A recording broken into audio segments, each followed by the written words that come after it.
ಅನ್ನೋ ಸೇಡಿನ ಭಾವನೆ ಮನಸ್ಸಿನ ಯಾವುದೋ ಮೂಲೆಯಲ್ಲಿ ಇಣುಕ್ತು.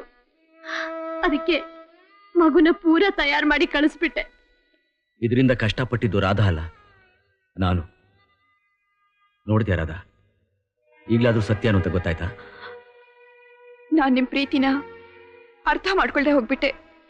ನನ್ನ ಕ್ಷಮಿಸ್ಬಿಡಿ, ನನ್ನ ಕ್ಷಮಿಸ್ಬಿಡಿ. ನೋಡಿಮ್ಮ, ನೀವೇನು ಯೋಚನೆ ಮಾಡ್ಬಿಡಿ. ನಿಮ್ ಜೀವನಕ್ಕೊಂದ್ ದಾರಿ ನಾನ್ ಮಾಡ್ತೀನಿ. ನಮ್ಮ ಅಣ್ಣನಿಗೆ ಸರಿಯಾಗಿ ಬುದ್ಧಿ ಕಲಿಸ್ತೀನಿ. ಈಗ ಅದೆಲ್ಲ ಬೇಡ ಬಿಡಿ. ನೀವು ಅವ್ರಿಗೆ ಬುದ್ಧಿ ಕಲ್ಸಕ್ಕೆ ಅಂತ ಹೋದ್ರೆ ಅವ್ರ ಹೆಂಡತಿ ನರಳ್ತಾಳೆ. ಆಗ ಹೋಗಿರೋದಕ್ಕೆ ಇನ್ನೊಂದು ಹೆಣ್ಜೀವ ಯಾಕೆ ನೊಂದ್ಕೋಬೇಕು? ನೋಡಿ, ನಿಮ್ಗೆ ನನಗೆ ನಿಜವಾಗ್ಲೂ ಸಹಾಯ ಮಾಡ್ಬೇಕು ಅಂತಿದ್ರೆ ದಯವಿಟ್ಟು ನನ್ನ ಮಗುಗೆ ಆಶ್ರಯ ಕೊಡಿ.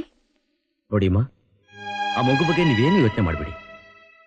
ತನ್ನ ಜನ್ಮಕ್ಕೆ ಕಾರಣರಾದವ್ರನ್ನ ಅದು ಅಪ್ಪ ಅಂತ ಕರೆದಿಲ್ಲ, ಅದು ಕರೆದಿರೋದೇ ನನ್ನ. ನಾನು ಆ ಮಗುಗೆ ಆಶ್ರಯ ಕೊಡ್ತೀನಿ.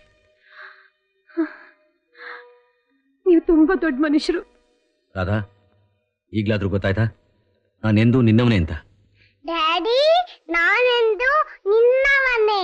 ನಾನೆಂದೋ ನಿನ್ನವನೇ ಅಲ್ಲ, ಇನ್ಮೇಲೆ ನಾನು ನಿನ್ ಮಮ್ಮಿನೇ. ಅದಕ್ಕೆ ನೀನ್ ಏನ್ ಹೇಳ್ಬೇಕು ಅಂದ್ರೆ, ನಾನೆಂದು ನಿಮ್ಮವನೇ. ಈಗ ಹೇಳು. ನಾನೆಂದು ನಿಮ್ಮವನೇ. ಕರೆಕ್ಟ್, ನಾನೆಂದು ನಿಮ್ಮವನೇ.